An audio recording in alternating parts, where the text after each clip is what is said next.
বলবেন? বাংলাদেশে আবার ফৌজি আছে নাকি? তারা কোনোদিন লড়াই করেছে? কোনোদিন বাংলাদেশের ফৌজ আছে কেউ জানে? তারা কোনো যুদ্ধই করলো না, তারা ভারতকে দখল করে নেবে? যাদেরকে আমরা বাঁচিয়েছিলাম খান সেনার হাত থেকে, কমপক্ষে কৃতজ্ঞতা থাকা উচিত তাদের। নাহলে তো আমাদের সিভিক পুলিশই পিটিয়ে ঠান্ডা করে দেবো ওদেরকে এলে।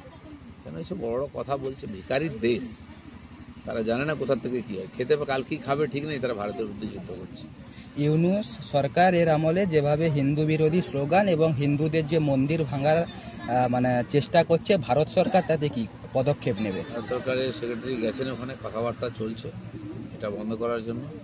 আমরা সারা দেশ থেকে এর প্রতিবাদ করছি। ওখানে কোনো সরকারই নেই, কে বন্ধ করবে? এই গুন্ডারা, উগ্রপন্থীরা দাপিয়ে বেড়াচ্ছে, তারা এটাই করবে।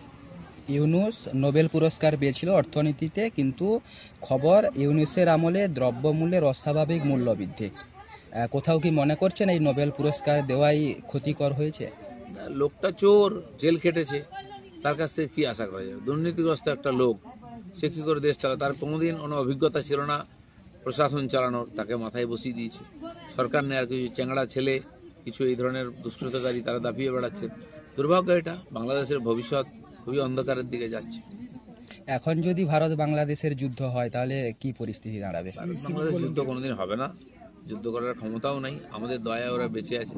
কিছু লোক চিৎকার করছে, ওরা জানে দুদিনের মধ্যে ভারত ওকে নাস্তা বানিয়ে দেবে। তো কিছু লোক চিৎকার করে, এরকম পাকিস্তানেও কিছু লোক আছে, সেখানেও ভিখারি হয়ে গেছে, এরাও ভিখারি হয়ে যাবে। চলো, ঠিক আছে।